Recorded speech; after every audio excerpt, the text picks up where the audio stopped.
Assalamu alaikum viewers, welcome back to my channel. Today I am going to talk about compulsory English 2. ये इलामा Iqbal open university की BA के लिए भी है और बीएस दोनों का ये पेपर है और ये है कंपल्सरी इंग्लिश 2 और इसके लिए जो कोड यूज होता है वो है 1424, ठीक है। 1424 जो है इसका कोड है।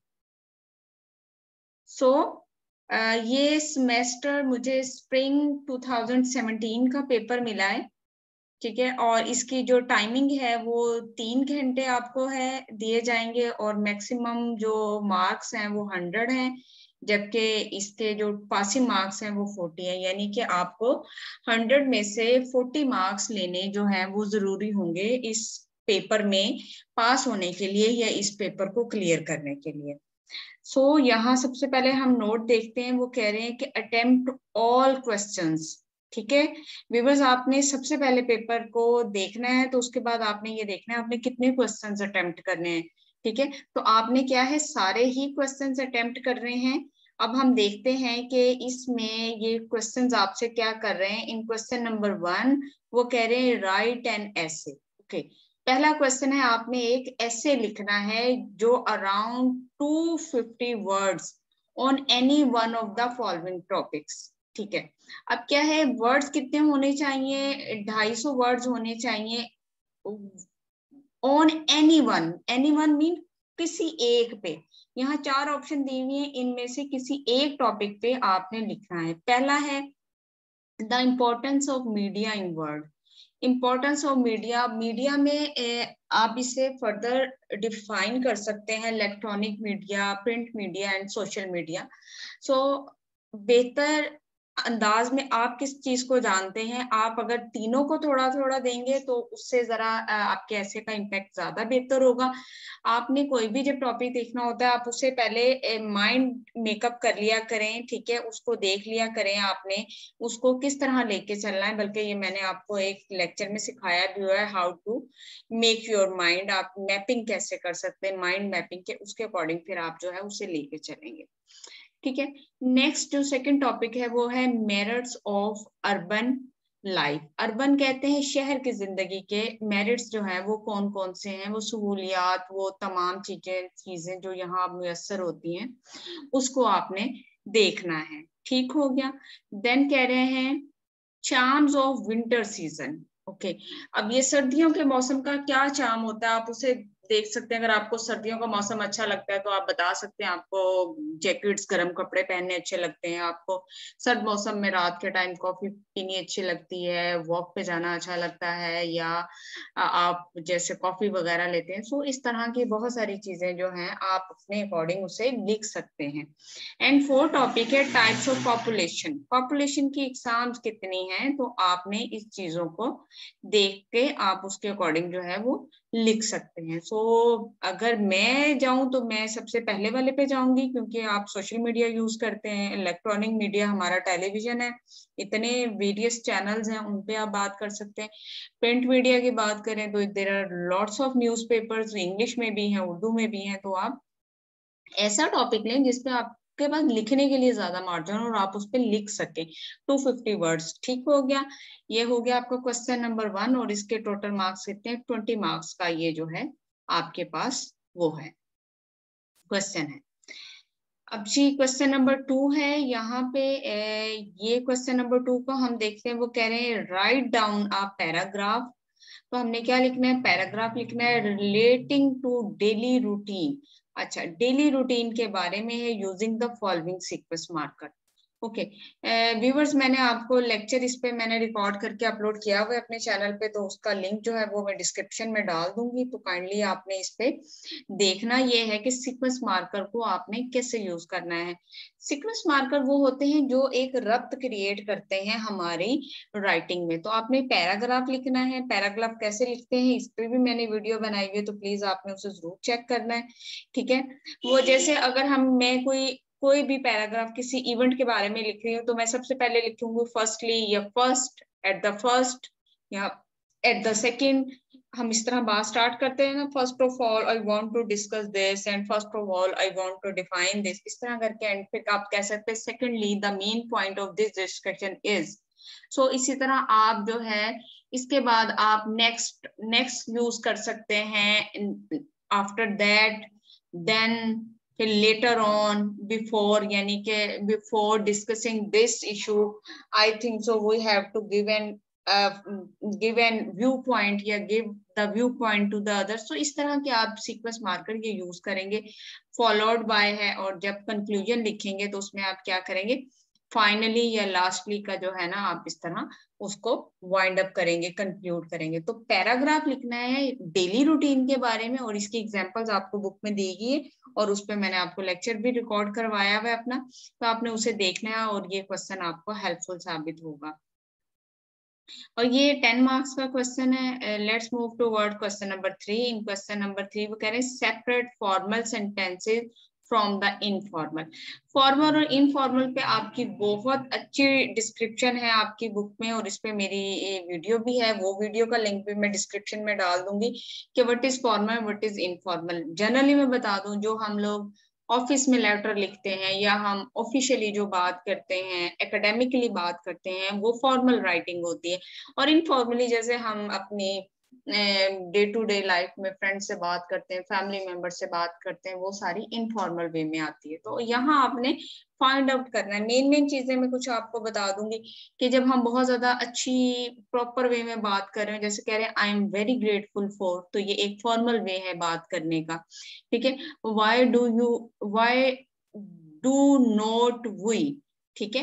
अब ये थोड़ा सा लिटिल बिट जो है ना वो इनफॉर्मल है, क्योंकि फॉर्मल में हम जो है डू के बाद वी लगाते हैं और फिर नॉट लगाते हैं, ठीक है। अगर हम इसे, अगर वो कंस्ट्रक्शन में यूज कर रहा है, मतलब कंबाइन करके वो वाई डोंट वी, ठीक है, तो फिर भी ये इनफॉर्मल में ही आएगा।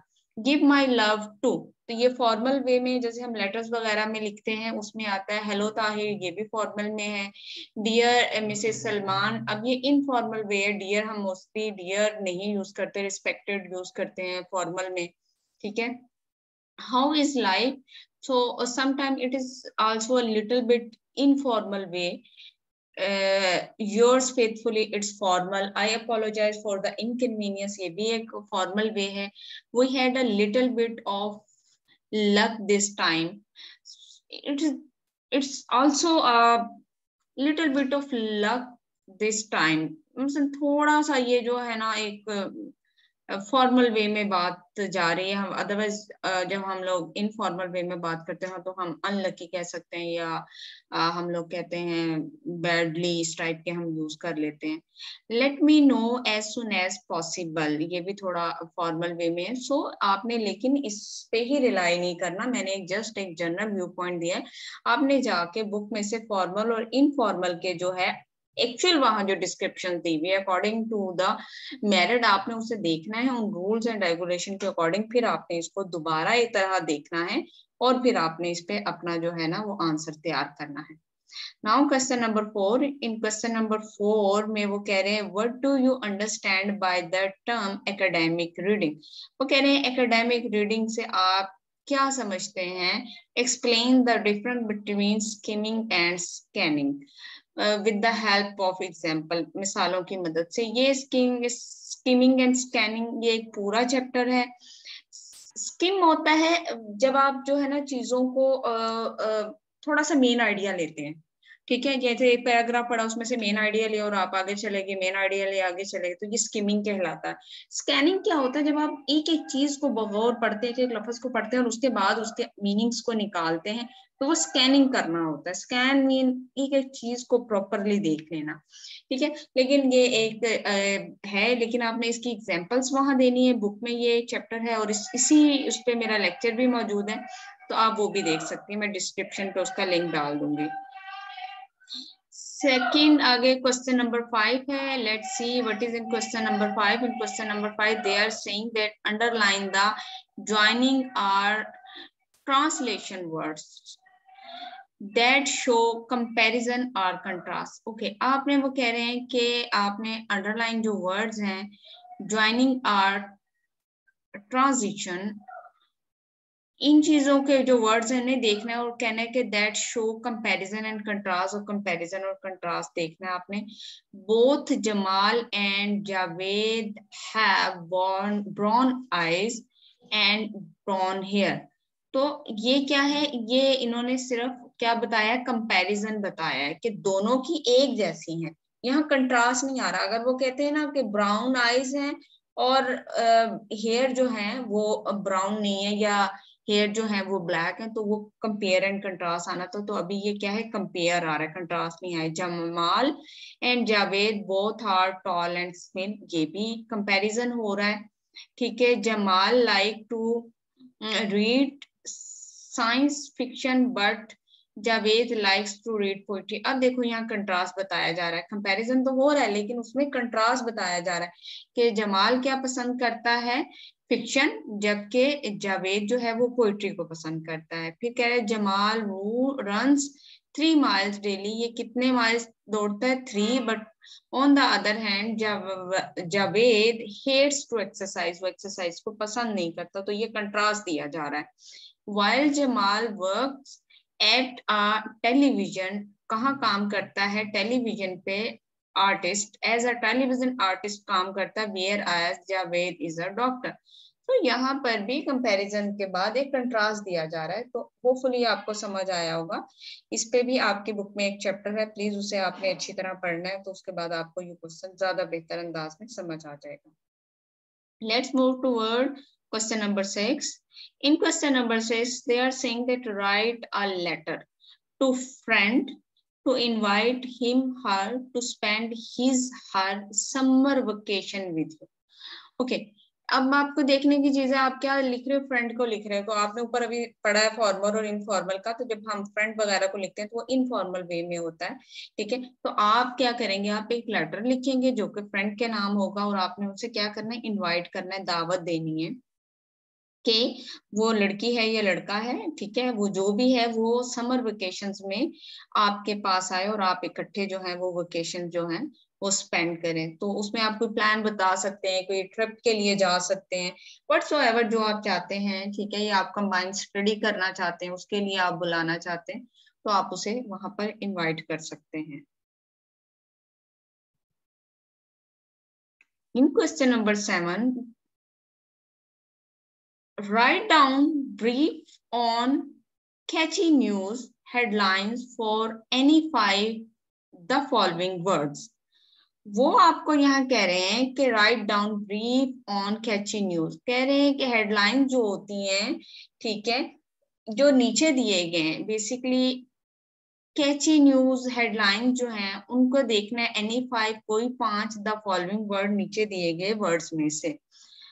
ठीक है, वो कह रहे हैं आपने लिखनी है कैची न्यूज की हेडिंग्स टाइप ना, हॉकी से रिलेटेड लिख सकते हैं, एयरफोर्स से रिलेटेड लिख सकते हैं, डेमोक्रेसी के मुताबिक लिख सकते हैं, इलेक्शन पे 14 अगस्त पे लिख सकते हैं, AIU पे लिख सकते हैं, या नारकोटिक्स पे लिख सकते हैं। अब आपने इसमें देखना है कि कौन सा ऐसे टॉपिक्स हैं जिन पे आप लिख सकते हैं, फॉर एनी 5 है ना। अब यहाँ 7 है टोटल, 7 में से आपने 2 जो आपको मुश्किल लगते हैं वो निकाल दें। सपोज जैसे एयरफोर्स है, उसके बारे में यूजुअली इतनी ज्यादा हमारी नॉलेज नहीं होती, लेकिन जैसे हॉकी का मैच है सब जानते हैं, डेमोक्रेसी है, जमहूरियत हम रोज टॉप शोज में सुनते हैं, इलेक्शन कैंपेन हमने लाइफ में कोई ना कोई देखा होता है, 14 अगस्त वेरी वेरी इजी, आप इस पे लिख सकते हैं, आपने बहुत कुछ बुक्स में भी पढ़ा होगा। और AIU तो आपकी एक अपनी यूनिवर्सिटी, आपको उसके सेटअप का पता, आप उसमें पढ़ रहे हैं, तो ये 5 सेलेक्ट कर सकते हैं रादर देन 2 और 7 को। नॉर्कोटिक्स है तो इजी लिखने को लिखा जा सकता है, लेकिन ये जनरल उसमें नहीं आता। तो अदरवाइज अगर आपके बारे में इंफॉर्मेशन, आपके भाई ब्रदर या आपके फादर कोई है इस तरह और आपके पास इंफॉर्मेशन है, तो यू मस्ट राइट। पर लिखना कैसे, 5 न्यूज हेडलाइंस की सूरत में जो कि कैची हो, मीन अट्रैक्टिव हो, वैसे लिखना है आपने, और ये 15 मार्क्स का है आपका। क्वेश्चन नंबर 8, क्वेश्चन नंबर 8 में वो कह रहे हैं write 5 sentences that show cause effect relationship. Okay, cause and effect relationship देखना है to load shedding. Okay, load shedding जो हमारी होती है, ये जो हम जैसे कहते हैं लाइट चली गई जी, उस पे load shedding in Pakistan use different expressions every time. Okay. अब वो डिमांड क्या कह रहे हैं, वो कह रहे हैं आपने जब भी लोड शेडिंग के लिए लिखना है आपने डिफरेंट जो है लिखना है, एक्सप्रेशन देना है। मसलन आप कैसे देख सकते हैं कि शॉर्टेज ऑफ इलेक्ट्रिसिटी ये दे सकते हैं, ठीक है। इस तरह लोड शेडिंग के लिए और भी हम बहुत ज्यादा वर्ड्स जो है वो यूज करते हैं, शट डाउन, ब्रेक डाउन हो गया है जी, ठीक है। अनअनाउंस्ड जो है इलेक्ट्रिसिटी ब्रेकअप, इस टाइप के आपने डिफरेंट जो हैं वो जो है एक्सप्रेशंस वो यूज करने हैं। तो आपने कितने लिखने, 5 सेंटेंसेस लिखने हैं।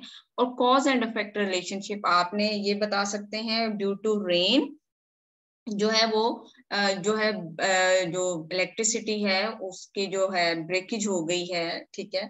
आप ये लिख सकते हैं ड्यू टू विंड, आंधी की वजह से ऐसा हो गया, या पुअर लाइंस, ये जो हमारी इलेक्ट्रिसिटी की लाइंस होती हैं बहुत पुरानी हो गई है उसकी वजह से इशू है, या आप कह सकते हैं पीछे से हमारे बिजली जो है वो इतनी ज्यादा प्रोड्यूस नहीं हो पा रही है जिसकी वजह से ये हमारा जो है लोड शेडिंग का इशू है, या अदर देन दैट आप समझते हैं जो भी इश्यूज हो सकते हैं वो आपने लिखने। बट 5 सेंटेंसेस लिखने और पांचों में डिफरेंट आपने एक्सप्रेशन यूज करना है, और यूज क्या करना है, कॉज एंड इफेक्ट रिलेशनशिप, और लिखना किस पे है, लोड शेडिंग इन पाकिस्तान में। क्लियर।